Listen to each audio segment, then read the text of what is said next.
Halo, bertemu lagi dengan Miss Aldina. Kali ini kita akan melanjutkan pembahasan masih mengenai atmosfer. Kali ini tentang bagaimana perubahan iklim global serta dampaknya bagi kehidupan makhluk hidup yang ada di permukaan bumi. Yang pertama kita bahas tentang pemanasan global yang hubungannya erat dengan efek rumah kaca. Jadi efek rumah kaca ini bisa bermanfaat dan bisa berbahaya. Kapan dia bermanfaat? Jika pemanfaatannya ini masih dalam keadaan wajar. Tapi efek rumah kaca jika dilakukan secara berlebihan, maka akan berbahaya bagi makhluk hidup yang ada di permukaan bumi. Bagaimana proses sehingga efek rumah kaca tersebut berpengaruh terhadap aktivitas manusia yang ada di permukaan bumi? Jadi diistilahkan efek rumah kaca itu seperti rumah kaca, di mana rumah kaca adalah suatu bangunan yang berbentuk rumah yang keseluruhannya terbuat dari kaca dan digunakan sebagai tempat bercocok tanam sayuran, buah-buahan, bunga, ataupun tanaman lainnya. Biasanya, rumah kaca ini digunakan oleh para petani yang ada di wilayah 4 musim: panas, semi, dingin, dan gugur. Karena di Indonesia sendiri selalu mendapat sinar matahari sepanjang tahun, maka rumah kaca jarang kita temukan di Indonesia. Cara kerja rumah kaca bisa kita lihat pada gambar. Pada siang hari serta pada malam hari, ini tidak terjadi perubahan suhu ya, karena suhunya tetap hangat. Kenapa bisa tetap hangat? Karena suhu yang ada dalam rumah kaca itu terperangkap oleh kaca-kaca yang mengelilinginya. Jadi diibaratkan gas-gas tertentu yang ada di atmosfer terperangkap di atmosfer tersebut, sehingga suhu-suhu di permukaan bumi tetap hangat, maka akan berpengaruh terhadap pemanasan global. Yuk kita bahas bagaimana prosesnya. Jadi, bumi dilapisi oleh lapisan ozon pada lapisan stratosfer, di mana lapisan ozon ini bertujuan untuk melindungi bumi dari sinar ultraviolet dan menyaring sinar matahari yang baik untuk kehidupan yang ada di bumi. Di dalam atmosfer bumi sendiri terdapat gas-gas yang berfungsi memerangkap panas matahari, seperti fungsi kaca pada efek rumah kaca tadi, seperti karbon dioksida, nitrogen oksida, CFC, dan metana. Pada siang hari, gas-gas tersebut menyerap panas matahari yang menembus atmosfer dan menyebabkan suhu permukaan bumi menjadi hangat. Panas matahari ini kemudian dilepas kembali ke udara ketika permukaan bumi mendingin pada malam hari, sehingga suhu bumi tetap hangat oleh gas-gas yang berlebihan terdapat di atmosfer. Kenapa ini bisa terjadi?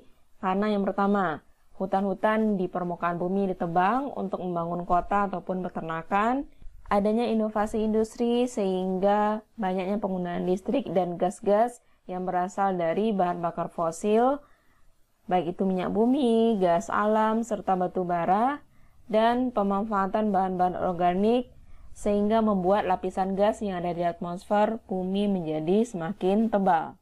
Kalau gas-gas yang ada di permukaan bumi semakin tebal, maka makin banyak sinar matahari yang terperangkap di atmosfer, menyebabkan meningkatnya suhu bumi dan mengakibatkan menipisnya lapisan ozon. Akibatnya, efektivitas menyaring sinar ultraviolet atau UV yang masuk ke permukaan bumi itu semakin berkurang, disebabkan oleh gas-gas tadi. Apa aja gasnya? Yang pertama adalah CO2 atau karbon dioksida. Karbon dioksida memasuki atmosfer melalui pembakaran bahan bakar fosil, baik itu yang berasal dari minyak bumi, gas alam, batu bara, serta limbah padat, pembakaran pepohonan, produk kayu, dan juga disebabkan oleh reaksi kimia seperti pembuatan semen. Yang kedua, gas metana atau CH4. Metana ini dihasilkan saat memproduksi dan mengangkut batu bara dan gas alam serta minyak bumi. Emisi metana juga berasal dari praktik-praktik peternakan dan pertanian serta pembusukan limbah-limbah organik atau sampah. Yang ketiga, dinitrogen oksida atau N2O.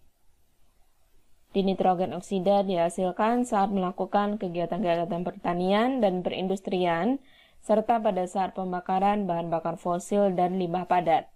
Di samping itu juga banyak gas berupa CFC, klorofluorokarbon, yang banyak digunakan dalam pemakaian AC, kulkas secara berlebihan, yang biasa kita sebut sebagai gas freon.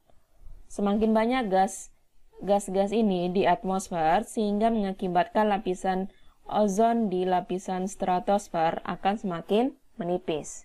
Jadi bisa diperhatikan dalam gambar ini, dari gas-gas yang ada di atmosfer ini, baik itu karbon dioksida, metana, ataupun di nitrogen oksida, sehingga panas matahari tetap terperangkap di atmosfer, mengakibatkan pada siang hari tetap panas dan malam hari. Di sini ada 4 gambar. Apa yang terjadi jika gas efek rumah kaca dalam atmosfer semakin menebal? Yuk kita pilih. Maka jawabannya gambar pertama dan gambar keempat. Terjadinya kebakaran hutan serta kekeringan di beberapa wilayah. Atau bisa jadi di beberapa wilayah perkotaan, meningkatnya polusi udara dan pembakaran hutan. Dari pemanasan global yang terjadi di permukaan bumi akan menimbulkan dampak-dampak tersendiri. Apa aja dampaknya? Yang pertama, terganggunya keseimbangan ekosistem. Tanaman dan hewan memiliki batas kemampuan berkembang dan beradaptasi terhadap suhu, kelembaban, kadar air, dan sumber makanan. Dampaknya, tumbuhan tidak tumbuh secara normal, pertumbuhannya terhambat sehingga menghambat produktivitasnya. Yang kedua, perubahan unsur-unsur cuaca dan iklim. Hal ini berpengaruh terhadap migrasi ikan sehingga memberi dampak pada hasil tangkapan nelayan, terutama untuk unsur suhu di laut. Yang ketiga, mencairnya lapisan es baik itu di kutub utara ataupun di kutub selatan, mengakibatkan naiknya permukaan air laut. Dampaknya adalah pulau-pulau kecil akan tenggelam, kehidupan masyarakat di pesisir pantai itu terancam, banjir rob melanda di beberapa wilayah terutama di Indonesia, akibatnya terjadinya air pasang dan hujan yang tidak menentu menyebabkan tingginya intensitas kejadian banjir di beberapa wilayah. Yang keempat, iklim yang tidak stabil, mengakibatkan meningkatnya suhu di bumi sehingga penguapan yang terjadi akan semakin meningkat. Selain itu, pemanasan global juga memicu terjadinya anomali iklim di Samudra Pasifik di bagian ekuator, yaitu adanya pengaruh badai El Nino dan La Nina.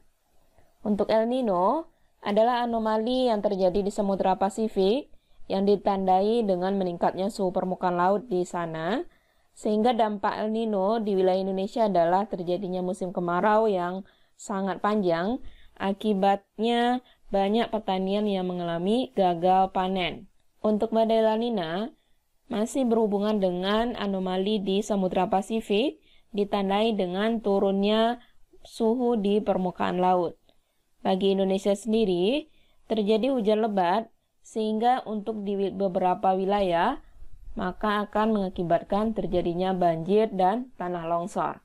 Berikut adalah gambaran dari perbandingan besaran es yang ada di Kutub Utara dari tahun 2012 sampai 2020.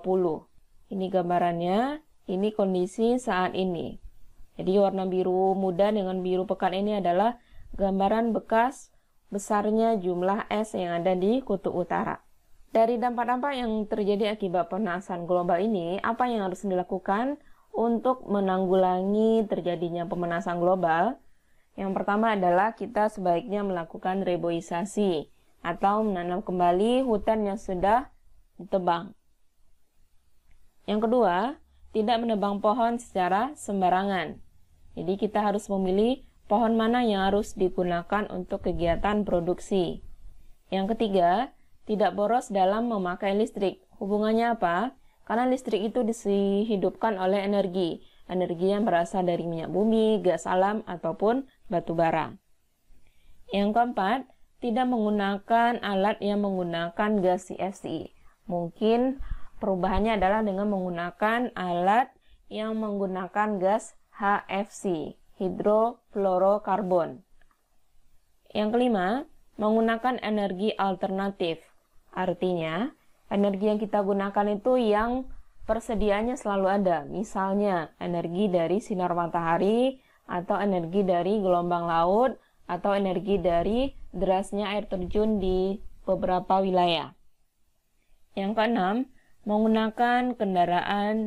mengurangi kendaraan berbahan bakar fosil.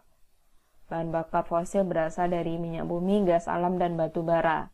Yang ketujuh, menerapkan prinsip reuse, reduce, dan recycle dalam pemanfaatan barang sehari-hari. Sehingga ketika kita bersama-sama melakukan upaya penanggulangan pemanasan global, sehingga pemanasan global tidak semakin meningkat di setiap tahunnya.